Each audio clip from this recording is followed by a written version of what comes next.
Méditons avec la communauté des disciples du Christ vivant en ce samedi 24 janvier 2026, deuxième semaine du temps ordinaire, année liturgique A. Évangile de Jésus-Christ selon saint Marc au chapitre 3, versets 20 à 21. En ce temps-là, Jésus revint à la maison, où de nouveau la foule se rassembla, si bien qu'il n'était même pas possible de manger. Les gens de chez lui, l'apprenant, vinrent pour se saisir de lui, car ils affirmaient: il a perdu la tête. Acclamons la parole de Dieu. Méditation. La mission coûte cher. Ne l'ignorons pas. Bien-aimés dans le Seigneur, que Dieu soit loué en tout temps. En ce samedi de la deuxième semaine du temps ordinaire année liturgique A, Jésus nous donne, à travers l'Évangile, de prendre la vraie mesure de la mission. Elle est exigeante. Elle coûte cher, précisément parce qu'elle prime et doit toujours primer sur nos besoins élémentaires. Beaucoup de chrétiens, et même certains pasteurs, sont devenus tellement humains qu'ils ont pris le risque d'inverser cette dynamique sacrée. Ils font primer les besoins élémentaires, le boire, le manger, le posséder, le jouir sur la mission. Cela signifie qu'ils entrent dans une logique dangereuse. Si je n'ai pas une certaine aisance matérielle, alors je ne me fatigue pas pour annoncer l'évangile. Je ne me casse pas pour témoigner du Christ. On entend même parfois cette pensée: ventre affamé n'a point de foi. C'est une logique humaine, trop humaine. Mais l'amour de la mission possède une force spirituelle, c'est de l'Esprit Saint, qui nous donne souvent de nous surpasser, de nous dépasser, de nous offrir pour le salut des âmes. C'est Dieu lui-même qui fortifie celui qu'il avoue. Alors, frères et sœurs bien-aimés, ne soyons pas des chrétiens trop exigeants sur les moyens matériels et les conditions préalables pour annoncer l'Évangile.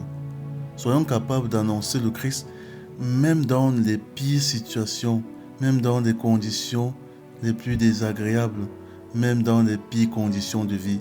Car la force pour accomplir la mission ne vient pas d'un ventre plein, mais de l'Esprit de Dieu. Il ne faut pas forcément un confort total pour servir le Seigneur. Il ne faut pas forcément une voiture de service pour aller annoncer le Christ à des kilomètres. Jésus parcourait villes et villages pour annoncer le royaume de Dieu. Ce n'était pas avec une voiture, mais avec la disponibilité d'un cœur brûlant pour Dieu. Donc, quand la voiture vient à manquer, que le carburant vient à manquer, quand les moyens viennent à manquer, l'évangile doit toujours être annoncé. Ne soyons pas des serviteurs de Dieu trop confortables. Trop de confort détourne de la mission. Il faut toujours une part de dépassement de soi dans l'accomplissement de l'œuvre de Dieu. Jésus nous montre l'exemple dans l'Évangile. Il s'occupe des autres au point de s'oublier. Les siens disent qu'il a perdu la tête, qu'il n'est plus raisonnable, qu'il exagère, qu'il se met en danger, qu'il devient un fanatique, qu'il fait honte à la famille. Oui, frères et sœurs bien-aimés, c'est souvent le prix à payer pour être un vrai missionnaire. Quand Dieu te prend vraiment, certaines personnes interprètent cela comme une folie. Servir Dieu expose à l'incompréhension. Même ceux qui t'aiment peuvent ne pas comprendre ton choix, ton zèle, ton engagement.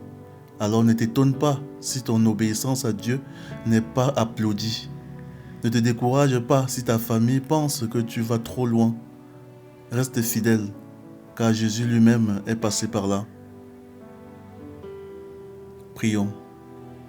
Père très saint, nous te bénissons pour ton Fils Jésus-Christ, le missionnaire parfait, qui n'a pas cherché sa propre gloire, mais qui s'est donné sans compter pour sauver les âmes.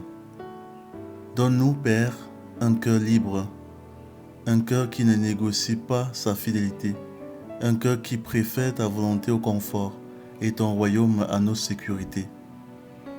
Par l'Esprit Saint, rends-nous forts dans les épreuves, constants dans le service et joyeux dans le sacrifice. Nous te le demandons par Jésus-Christ, ton Fils, notre Seigneur. Amen. Intercession.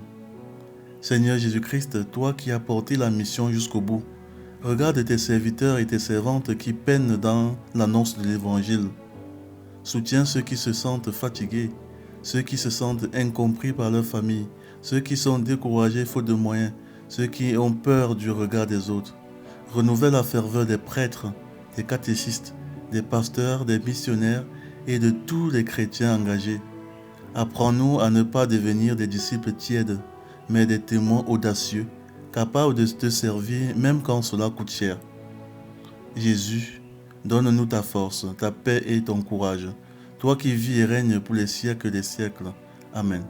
Vierge Marie, intercède pour nous. Exercice spirituel. Le petit sacrifice missionnaire de la semaine.